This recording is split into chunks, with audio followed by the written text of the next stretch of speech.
tunnel, the world's longest road tunnel at 24.5 kilometres or approximately 15 miles. Are you ready for the experience? I guess. Here it is. Seems pretty much like any of the other 40 odd tunnels that we've been through in Norway so far. We were just at the world's greatest viewpoint possibly, seeing wonderful vistas of the whole of Skjolden fjord, and now we've come down to this level of pure nonsense. But how can you not be enjoying this? It's just the same. And you could watch a whole episode of The Simpsons in the time it takes to get through all this. Well, I can kind of see your point. It's just dragging on a bit. We've still got another 23 kilometres to go. So I'll concede this maybe isn't the attraction, but we assume it could be. So we're agreed then. It's pitch.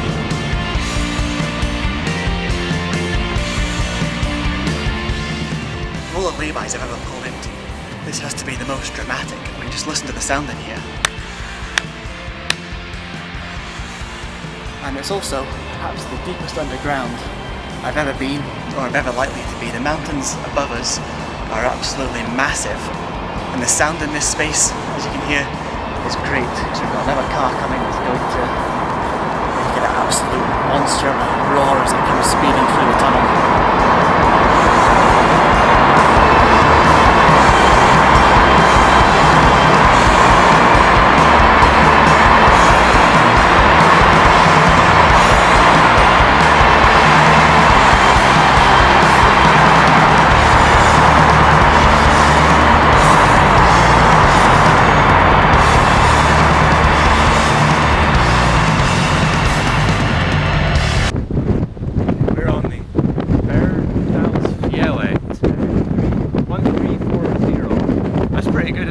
How big's Ben Nevis? It's about 1343.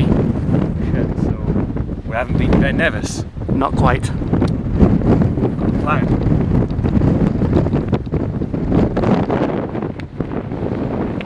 Come on, get picking. 9 metres is not 9 feet, you know. Moron. He honestly thinks he can do it.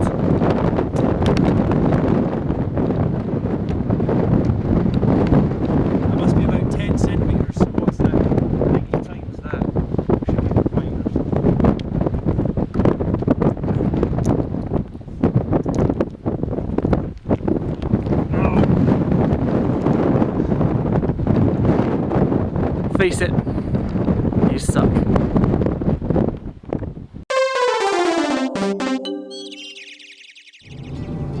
Sheep. Some say that Norwegian sheep leave unfortunate skid marks across any surface that they walk across. Look at them go.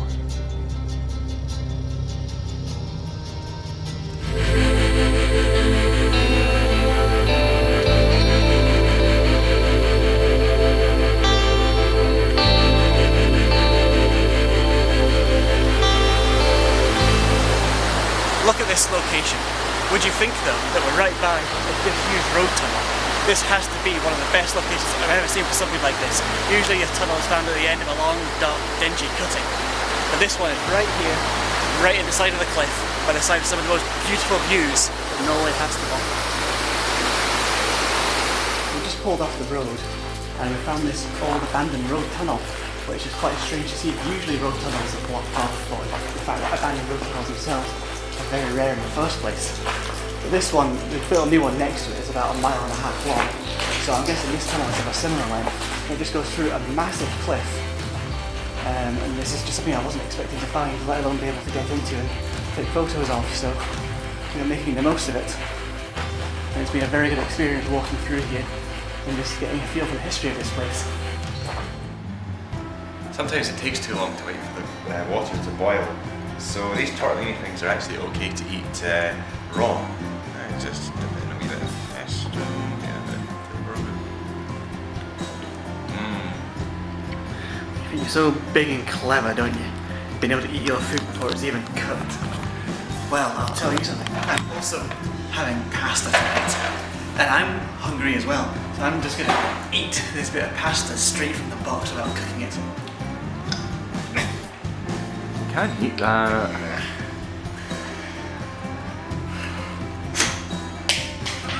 Ow.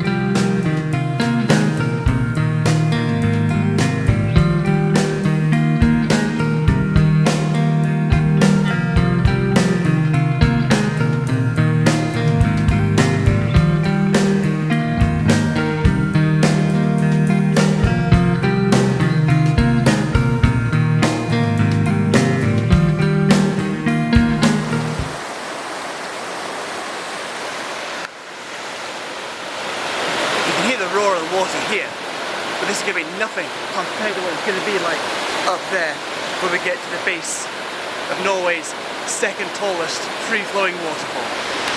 We've reached the base, or as near to the base as we're going to film at, because if you're right at the base you're getting soaked by all that spray, so we're just going to stand here for a bit and talk about the waterfall. Now if you were to come here in April, May, when the snow melt is at its highest, if you look at the rock you can see the lines of black down the other side, and that gives you an idea of how wide this waterfall can be as well. So if you think it's impressive now in September, come here in the spring and it will be absolutely massive compared to what you see now. I've discovered a neat trick which probably won't work on camera, but we'll try. In real life anyway, if you look at that waterfall for a certain amount of time, just stare at it moving, maybe for 10 seconds or something, and then move your eyes over to something else. For instance, say that tree there, it'll appear to grow. So hopefully that's coming across on camera. I doubt it has the same effect through the screen, but if you were ever to eat one of the mushrooms from this area, you'll get a similar hallucinogenic effect without having to look at the waterfall. Have you heard about the new TV show they're planning on making? It involves Rolf Harris. Why would it involve Rolf Harris? Is he not in prison? Well, he is, but they're planning on releasing him, bringing him in some community service work, and they're going to follow him around with cameras whilst he maintains a golf course, you know, sort of doing greenkeeping and all that stuff. It's kind of a bit of a weird setup when you think about it, isn't it? They're going to take a convicted paedophile and then stick him onto a golf course. But there we go. Especially since he's so close to dying anyhow. I don't see the point. But yeah, they're going to call the show Golf Harris. Oh, for God's sake. And they're going to have plenty of guests on there as well. They're going to have a putting expert in Vladimir Putin. Is that because his surname sounds like Putin? Indeed it does. If you want to tee off, you need some expert skills from Mr. T. They can bring him back as well.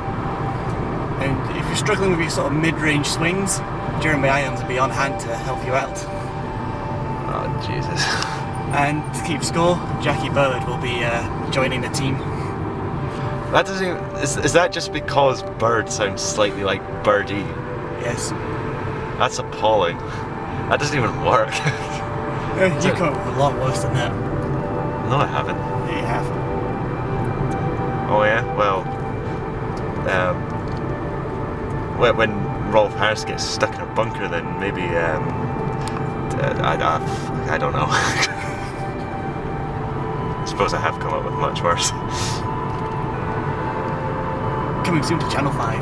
Okay, so we found this microwave in the hostel that we're staying at, and the first weird thing about it is that you open it up and down rather than sideways like you would on a conventional.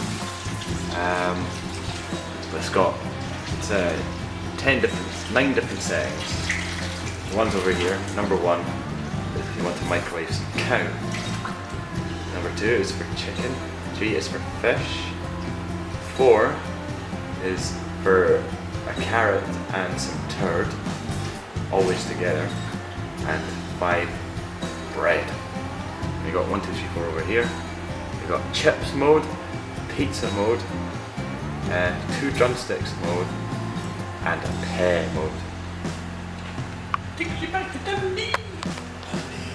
Dundee. Dundee. Dundee. Dundee.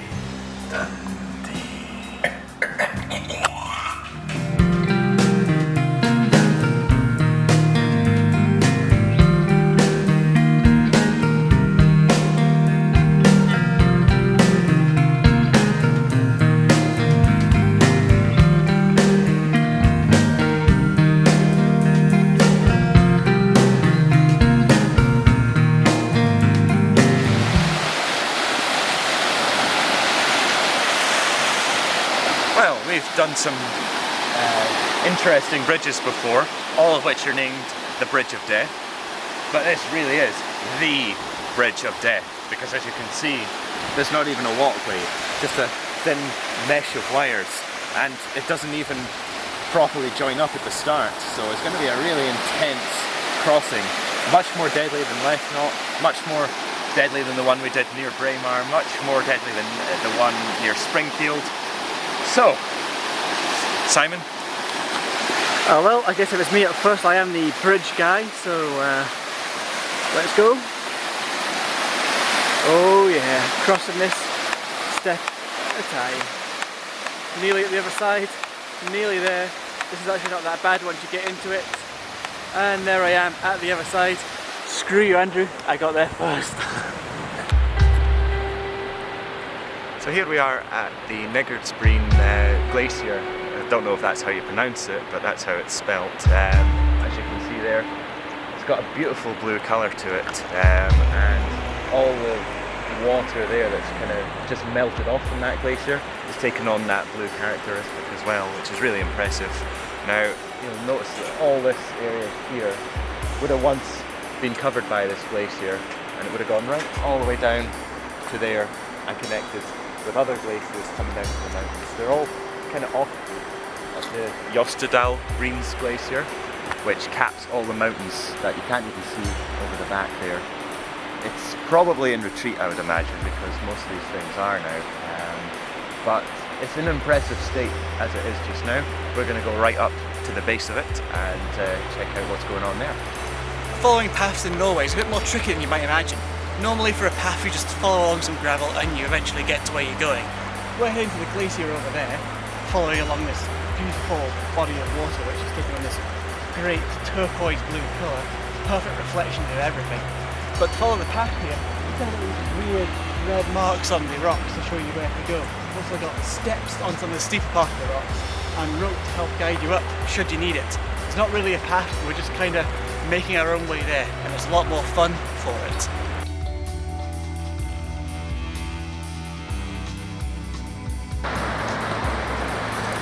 We're nearly there.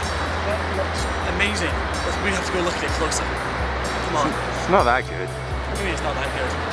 I don't know, it's just ice. You can see that kind of stuff in your freezer. What? But look at that, it's just huge, it's blue, it's magnificent.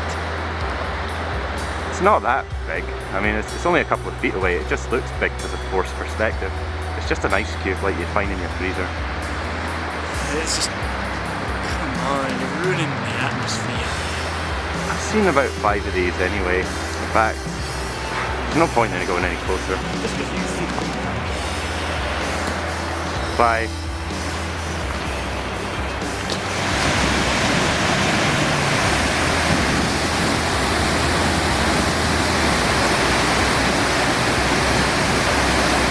As far as you get to go in the Niggerdsbreen glacier. Most glaciers actually have this sort of barrier because the ice is due to collapse at any moment. You can see huge blocks of it over there, and I don't know if you can see that kind of column there. That could go just now. It looks really fragile. Now what's quite staggering is all this water coming out here. This is glacial meltwater. Now I actually don't know if we should be worried about that, whether that is excessive, whether it's melting quite fast, or whether that's just your average kind of deposit from a glacier each day. I hope this thing doesn't go soon because it's beautiful. Sadly, it's one of those fragile things in life that are on their way out. There's no doubt that in thousands of millions of years' time there'll be another ice age or something, but it'll be long after we've got. So just take it in, enjoy it. Hopefully, if you ever come here on holiday, it'll still be there. Possibly not exactly like you see it, but maybe even bigger, but that's maybe being optimistic. Achtung! Vom 15. April bis zum 15. November sind Hunde in der Leine fjords.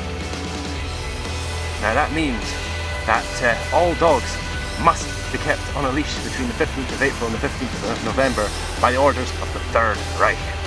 As you can see, this is World War II era Nazi propaganda. You can see it has Der Führer himself with his little moustache reading what seems to be a fine example of an Aryan Hun.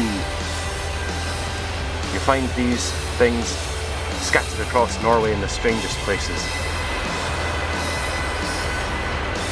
The glacier itself isn't the only impressive thing here. If you look down there, you can see the massive glacier meltwater lake. And if you think back millions of years ago, at one point that glacier would be all the way down there, scouring out these mountains, slowly receding, dropping off these massive boulders that you can see in front of us here, eventually just slowly retreating. The glacier itself is impressive, but what they leave behind is just as impressive. It's a bit like Hove Reservoir in Lancashire, isn't it?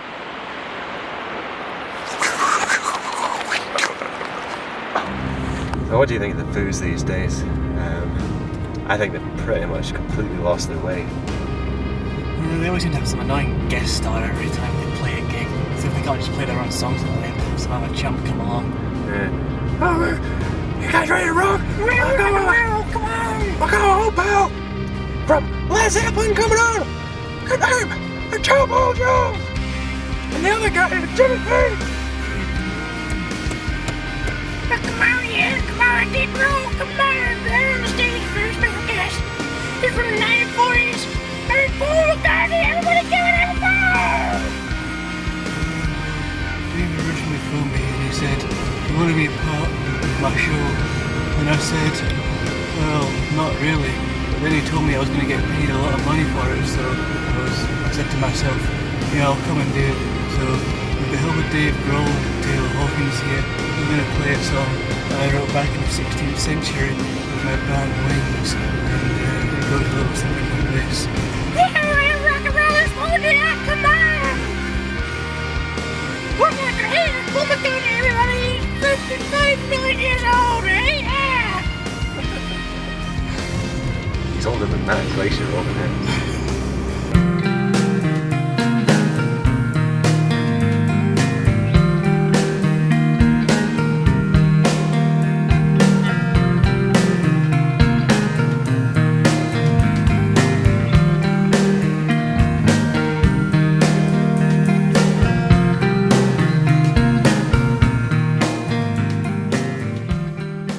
Norway, a country I wanted to visit for many years, and the slice of scenery behind you is only a small example of just how grand this place is.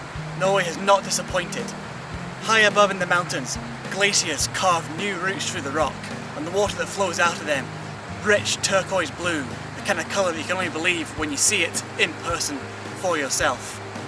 Cliffs come striking out of the fjords with immense power, and this country gives you all that, all within a few miles of this beautiful place that we're currently staying in. But that's only a part of the picture of Norway. It's only one of the reasons why we've come here, why we've come to see perhaps one of the most beautiful places in the world. But it's not just what comes through Norway, it's not just the scenery that I'm interested in. We also have plenty of tunnels. Jesus. All this way just to look at abandoned tunnels. You know what?